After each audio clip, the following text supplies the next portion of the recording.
ಸೋನು ನಿಗಮ್ ಅವರ ವಿವಾದಾತ್ಮಕ ಹೇಳಿಕೆಗೆ ಇಂದು ಕರ್ನಾಟಕ ಫಿಲ್ಮ್ ಚೇಂಬರ್ನಲ್ಲಿ ಮಹತ್ವದ ಸಭೆ ನಡೆದಿತ್ತು. ಸೊ ಈ ಒಂದು ಸಭೆಯಲ್ಲಿ ಅಧ್ಯಕ್ಷರಾದಂತಹ ನರಸಿಂಹಲು ಸಹ ಭಾಗಿಯಾಗಿದ್ದರು. ಅವರೊಟ್ಟಿಗೆ ನಿರ್ಮಾಪಕರ ಸಂಘದ ಅಧ್ಯಕ್ಷರು ಇರಬಹುದು, ಜೊತೆಗೆ ಸಂಗೀತ ನಿರ್ದೇಶಕರು ಇರಬಹುದು, ಪ್ರತಿಯೊಬ್ಬರು ಭಾಗಿಯಾಗಿದ್ರು. ಆದರೆ ನಿರ್ಧಾರ ಏನು ತೆಗೆದುಕೊಂಡ್ರು, ಬ್ಯಾನ್ ಅನ್ನುವಂಥದ್ದು ಎಷ್ಟು ಸೂಕ್ತ, ಮಾಡ್ತಾರಾ ಅಥವಾ ಬ್ರೇಕ್ನ ಕೊಡ್ತಾರಾ ಅನ್ನೋಂಥದ್ದನ್ನ ಅಧ್ಯಕ್ಷರು ನರಸಿಂಹಲು ಅವರೊಟ್ಟಿಗೆ ನಾನು ಮಾತಾಡಿಸ್ತೀನಿ.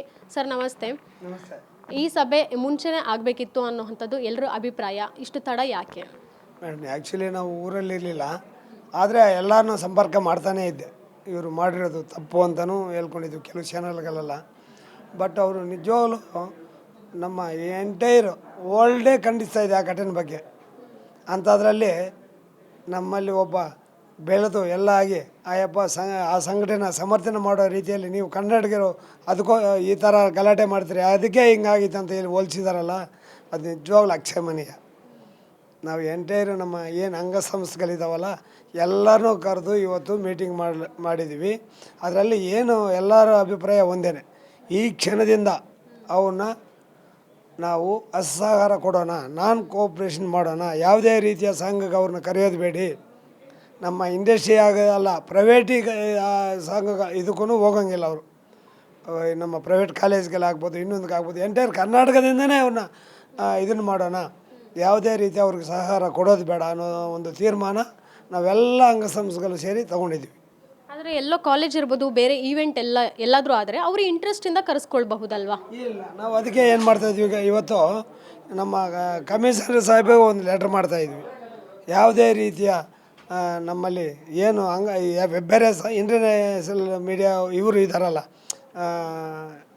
ಕಂಪ್ನಿಗಳು, ಅವರೆಲ್ಲ ಯಾರೂ ಕಾಲೇಜ್ಗಳಾಗ್ಬೋದು, ಯಾವುದೇ ಕಂಪ್ನಿಯಾಗ್ಬೋದು, ಮಾಲ್ ಆಗ್ಬೋದು, ಯಾವುದೇ ರೀತಿಯ ಎಂಟರ್ಟೈನ್ಮೆಂಟು ಅವ್ರಿಗೆ ಮಾಡಲೇಬಾರ್ದು ಅನ್ನೋದು ಒಂದು ನಮ್ಮ ಇಂಡಸ್ಟ್ರಿ ಕಡೆಯಿಂದ ಒಂದು ಅವ್ರಿಗೆ ಲೆಟ್ರ್ ಮಾಡ್ತಾಯಿದ್ವಿ.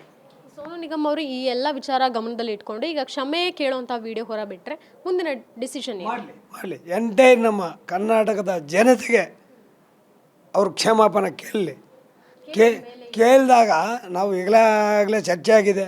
ನಮ್ಮಲ್ಲಿ ಕನ್ನಡದಲ್ಲಿ ಒಳ್ಳೆ ಒಳ್ಳೆ ಪ್ರತಿಭೆಗಳಿದ್ದಾರೆ, ಅವ್ರನ್ನೆಲ್ಲ ಇಟ್ಕೊಂಡು ಮಾಡಿ. ಇವ್ರು ಯಾಕೆ ಬೇಕಾಗಿತ್ತು ನಿಮಗೆ ಇಷ್ಟೆಲ್ಲ 10 ದಿನ 5 ದಿನ ಕಾದು ಇಂಥವ್ರ ಹತ್ರ ಆಡಿಸಿ, ಇಂಥ ದುರ್ವರ್ತನೆ ಇರೋವಂಥ ವ್ಯಕ್ತಿ ಹತ್ರ ಯಾಕೆ ಆಡಿಸ್ತೀರಿ ಅಂತೇಳಿ ನಾವು ಆಗಲೇ ಚರ್ಚೆಗಳು ನಡೀತಾ ಇದೆ. ಎಲ್ಲರೂ ಡೈರೆಕ್ಟರ್ಸು, ನಿರ್ಮಾಪಕರು ಎಲ್ಲರೂ ಅವ್ರ ಕಡೆಗೆ ಒಲವು ಹೋಗಿದೆ. ಏನು ಅರ್ಧಬರ್ಧ ಆಗಿದ್ದಾವಲ್ಲ ಅಂಥವ್ದೇನಾರು ಇದು ಮಾಡ್ಕೊಳ್ಳೋಕ್ಕೆ ಕ್ಷಮಾಪಣೆ ಕೇಳಿದರೆ, ಅಥವಾ ಅವರು ಕ್ಷಮಾಪಣೆ ಕೇಳಿಲ್ಲ ಅಂದರೆ ಎಂಟೈರ್ ಅವ್ರ ಜೀವಮಾನ ಲೈಫ್ ಪೂರ ಅವರು ನಮಗೆ ಅಸಹಕಾರ ನಮ್ದು ಇದ್ದೇ ಇರುತ್ತೆ. ಈಗ ನಿರ್ದೇಶಕರ ಸಂಘದಿಂದ ವಿಶ್ವನಾಥ್ ಅವರು ಇರಬಹುದು, ಜೊತೆಗೆ ನಿರ್ಮಾಪಕ ಉದಯ್ ಕೆ ಮೆಹ್ತಾ ಅವರು ತುಂಬ ಬೋಲ್ಡಾಗಿ ಹೇಳಿದ್ರು, ನಾವು ಇನ್ಮೇಲೆ ನನ್ನ ಸಿನಿಮಾಗೆ ಹಾಡಿಸೋದಿಲ್ಲ, ನಂಗೆ ಬೇಕಾಗೂ ಇಲ್ಲ ಅವರು ಅನ್ನೋಂಥದ್ದು. ಕರೆಕ್ಟ್. ಅದನ್ನು ಮಾಡಬೇಕಾಗಿದೆ ಇವತ್ತಿಂದ. ಒಬ್ಬ ಡೈರೆಕ್ಟ್ರ್ ಆಗ್ಬೋದು, ಒಬ್ಬ ನಿರ್ಮಾಪಕ ಆಗ್ಬೋದು, ಒಬ್ಬ ಯಾರು ಇಂಡಸ್ಟ್ರಿಯಲಿಸ್ಟು, ಕಾಲೇಜು ಓನರ್ ಆಗ್ಬೋದು, ಇನ್ನೊಬ್ಬರು ಆಗ್ಬೋದು, ಮಾಲ್ ಓನರ್ ಆಗ್ಬೋದು, ಅವ್ರನ್ನ ಕರೆಸ್ತಾರಲ್ಲ ಅವ್ರಿಗಾಗಿ ಅವರವರೇ ನಾವು ಇಂಥವ್ರನ್ನ ಎಂಟರ್ಟೈನ್ ಮಾಡಬಾರ್ದು, ಇಂಥವ್ರು ನಮ್ಗೆ ಬೇಕಾಗಿಲ್ಲ ಅನ್ನೋದು ತೀರ್ಮಾನ ನಮ್ಮ ಕರ್ನಾಟಕದ ಜನತೆ ತಗೋಬೇಕಾಗಿದೆ. ಅಂದರೆ ಸೋನು ನಿಗಮ್ ಅವ್ರನ್ನ ಏನಾದರೂ ಕಾಂಟ್ಯಾಕ್ಟ್ ಮಾಡುವಂಥ ಪ್ರಯತ್ನ ನಡೀತಾ ಸರ್? ಮೇಡಮ್, ಖಂಡಿತ ಮಾಡಿದ್ವಿ, ಟ್ರೈ ಮಾಡ್ತಾ ಇದ್ದೀವಿ ಅವತ್ತಿಂದ.